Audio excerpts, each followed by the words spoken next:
Okay, hitting a full body today, but a little bit of arm focus. I'm already warmed up, so we're gonna get right into it. Timing starts.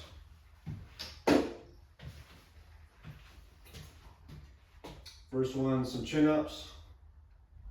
Got these grips here, make it a little bit easier to get a hold of the grip.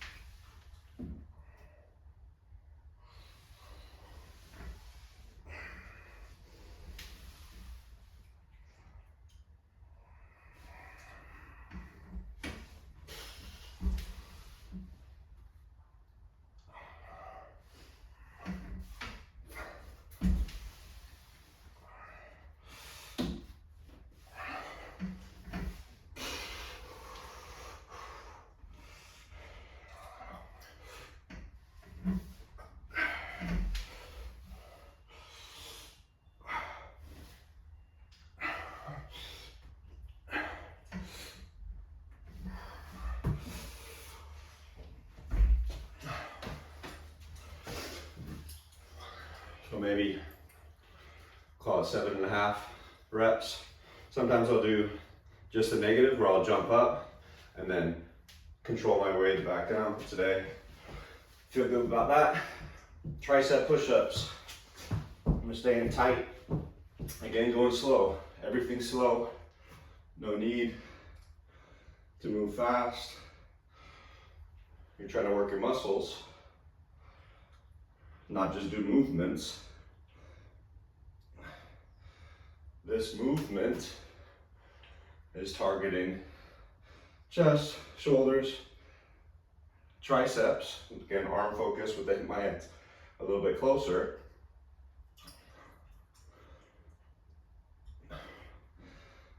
But you can't lose sight of why you're doing the exercise. The movement is to get to those muscles, not just to come up and down in this push-up position. We're trying to fatigue those target muscles. So keep your technique, stay slow, so you're not using momentum. You're keeping peak forces down to stay safe, because if you get hurt in the gym, what's the point of trying to get stronger if you're getting hurt in the very place that's trying to make you strong? So go slow. Burn the muscles, not the tendons, ligaments, joints.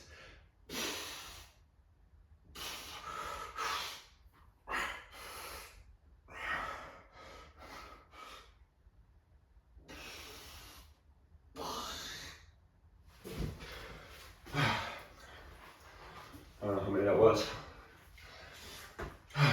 but we'll count later.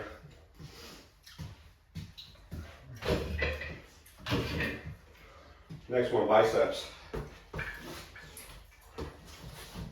Doing a little bit different curl than normal. You'll see I'm kind of keeping my elbows back, just hitting different parts of the bicep. Shorter range of motion, as you can see, especially with these dumbbells.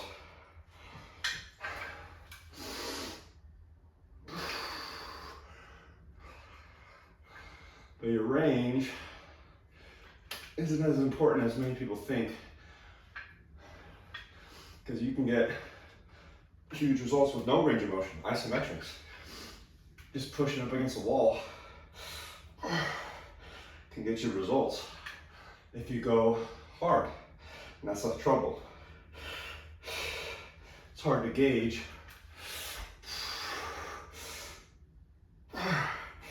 if you can't complete the movement. That's an easy way to tell, hey, I can't do anymore. So how do you know when you're completely done on an isometric? So I think those little factors might, confuse people, but there's lots of protocols out there. Static contraction is one. Again, research back, it shows it'll build strength, it'll build muscle. But it's just about how you do anything. Gotta get nuts. So these are heavy for me. I don't know how many I'm gonna be able to get. So I'll show you a little modification to just work the negative even without a spotter.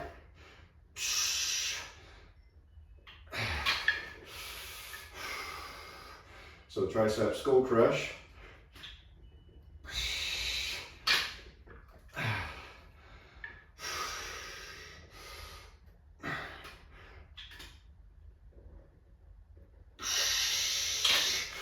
So now just the negative. Once I get here, drop the elbows, then press it up. Control the negative, skull crusher. Drop, and then press. So I'm not able to keep the tension on the muscle the whole time like I normally would, but I'm getting really good work on this negative with these heavy weights.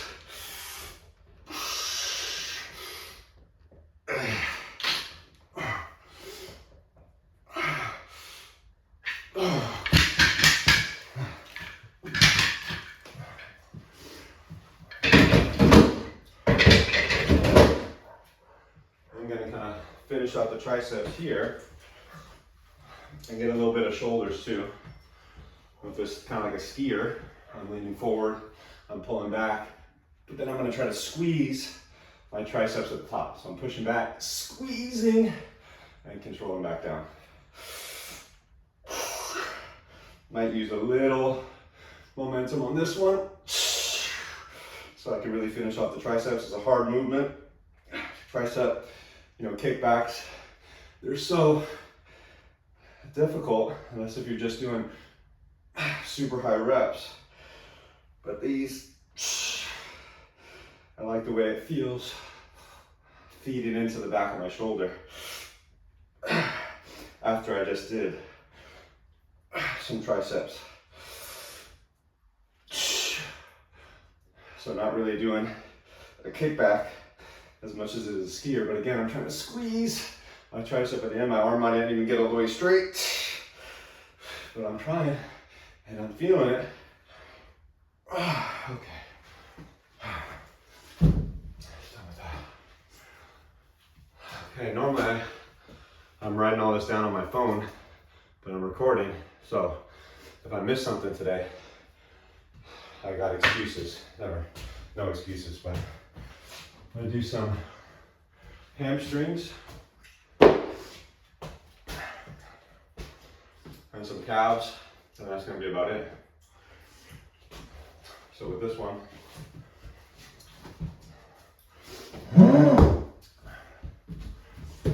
Nordic hamstring curl. Got this pad, allows me to do this. There's attachments you can buy for the door, or you can like use a strap for a bench. But they have some pretty cool tools for what are called Nordic hamstring curls. So I'm just gonna do a little ease into a warm up. I'm pulling my heels up and trying to squeeze. So real easy, real easy. Okay, now I'm gonna try to control both directions. If I can't control the way back up, because these are hard, I got this to help push me up, and then I can just work negatives to really burn out.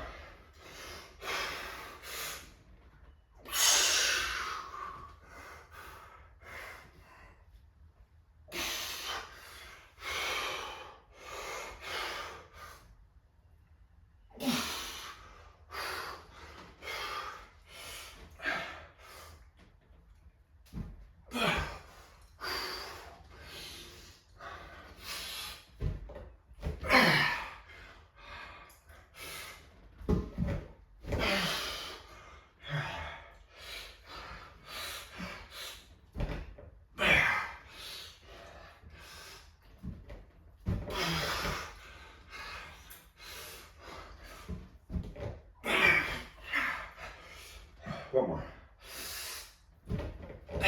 One more. Good enough. Okay. Woo. Oh yeah. Hip thrust or hip bridge. Oh. Oh. I cramp up on that one. It's a tough one.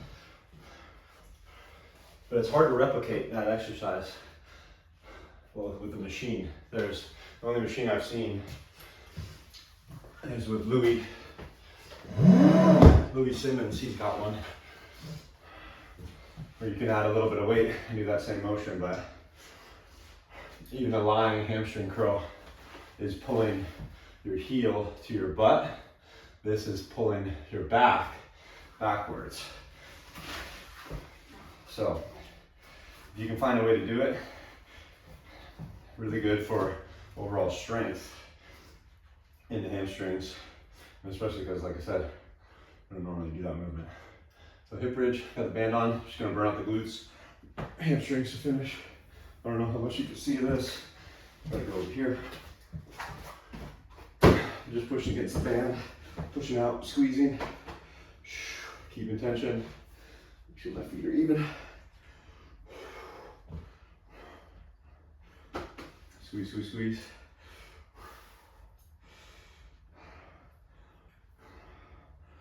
These are easy without any weight. So again, I'm just really focusing on the tension, squeezing. Again, just finishing off. Again, today's a upper body arm day. Did the biceps, triceps. I'm just getting a little bit more leg work. My other day, I focus more on quads today. Hamstrings, glutes.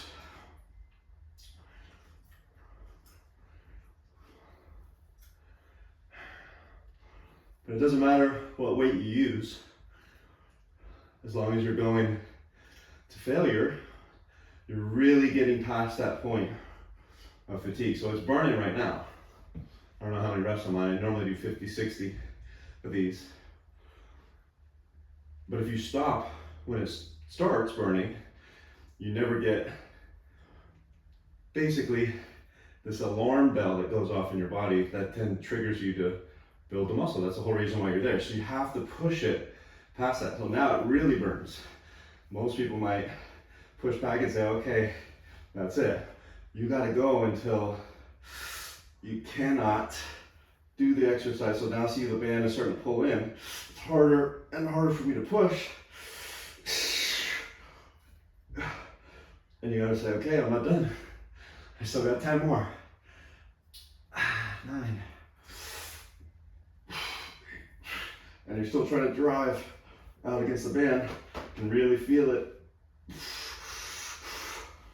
Where's that? 5.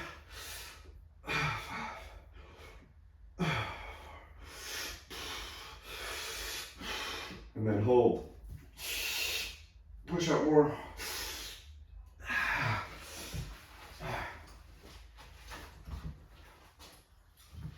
Then you can use minimal weight. It just takes more time. Okay, calf.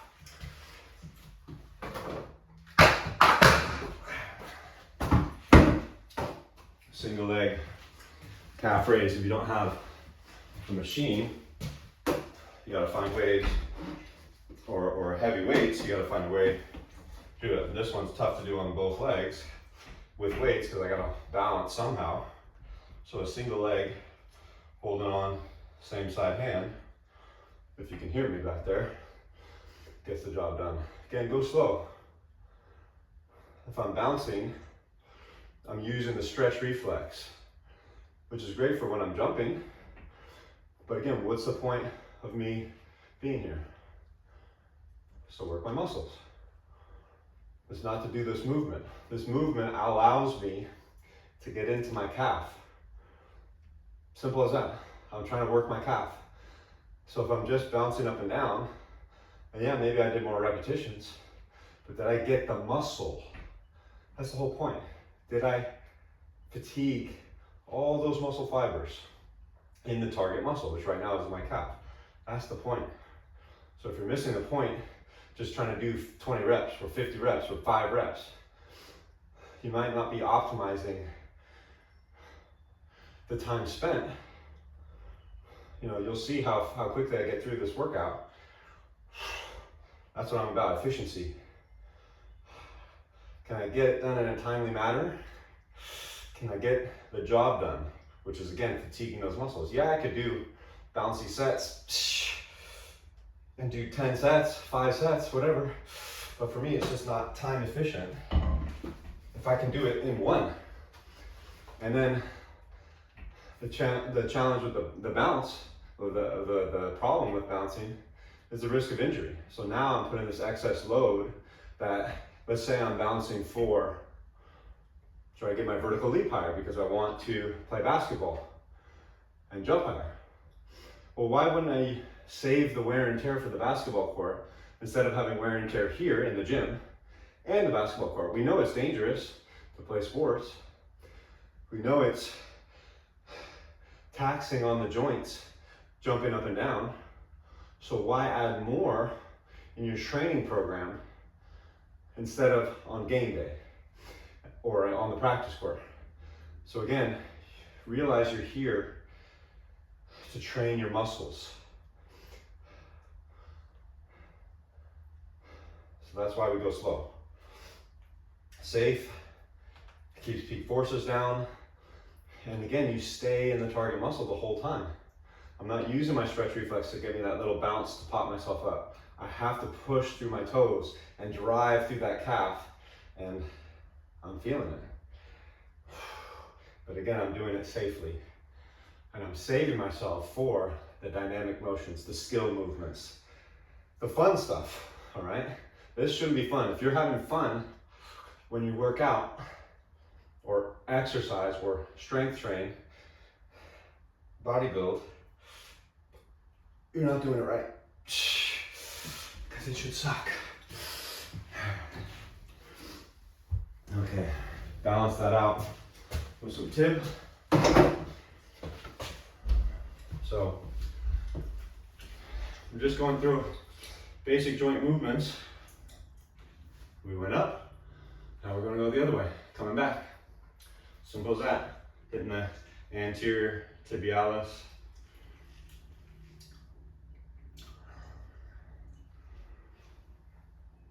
These are another one that, for me, they're not that challenging, so I got to do lots of reps to get to the fatigue point. There's other ways, there's other tools to use, but again, by the time I strap up and get a weight or you know, whatever, it works into my overall time efficiency. So for me, I'm just gonna do maybe 30, 35, 40 of these. I'm not counting because I'm talking, but I'm just gonna do as many as I can until you see my feet not getting up as high.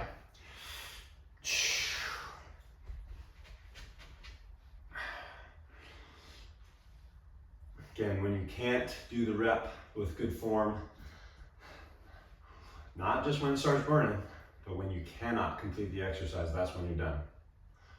When you can't complete it with good form, and then sometimes, like I said, you might even do negatives. You might jump up. You can't complete one on the way up, but you can control on the way down. Maybe you throw some negatives in. Some exercises are harder than others. I showed you one with the tricep today. But it's all about that intensity. You gotta get nuts. If you want to signal to your body that this was a threat, your body cares about surviving. Right now, when I stress the muscles, it thinks there's a threat to survival. If this stimulus, if this burn gets intense enough, my body will react. So again, you gotta get that up. I think the last one I do is just a high knee. So I'm just gonna lift up. I'll start on my right. So I do my right leg. I'm just gonna work my hip flexor right here, staying tall. Abs are strong. Trying to keep this knee up. And I'm just holding. So targeting this hip flexor. A lot of times people hit hip flexors when they do their abs. You can do like a leg raise, but I like this because I really feel it just isolated in here. I'm gonna start adding in some leg raises before I do this because I'm here for, you'll see, it's a pretty long time, minute and a half. So again, that time efficiency, I wanna get through things as quickly as possible so I can move on with my life.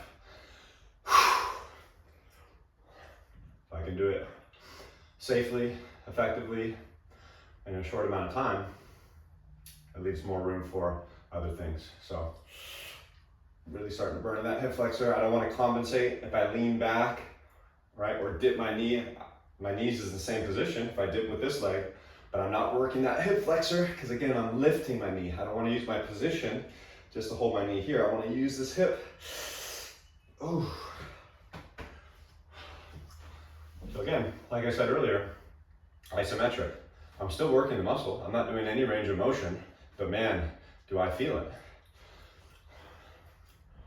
You can do different levels if you're concerned about range of motion, but this is the most difficult range right here when my knee is furthest away from me. So I'm getting to the most difficult level and I'm trying to hold. Minute and a half. Great way. Then you start adding weights to your ankle. I think I'm pretty much ready for that. You just add an ankle weight and you lift up. So a great way to work the hip flexors at home. If you're a runner, right, someone who does any running exercises, but this also helps with your squatting. Okay, most people just work on, pushing. They don't work on the pulling aspect of the squat. That helps keep your back safe where you're sitting in to the positioning. Uh-oh, I'm leaning back. Can't get lazy. There we go. See, I was dipping back, holding onto this. This lifting the knee up, that's getting this muscle. So again, why are you here? Why am I in this position? Why am I using this position? It's to access this muscle. There's nothing magic about this position other than it acts as a specific muscle group that I'm trying to work. So if you just try to hold the position, but I use bad form, I'm not getting into the muscle. I gotta work those muscles. All right, done. A little bit of arms, not doing too bad. All right, that's all I got for you.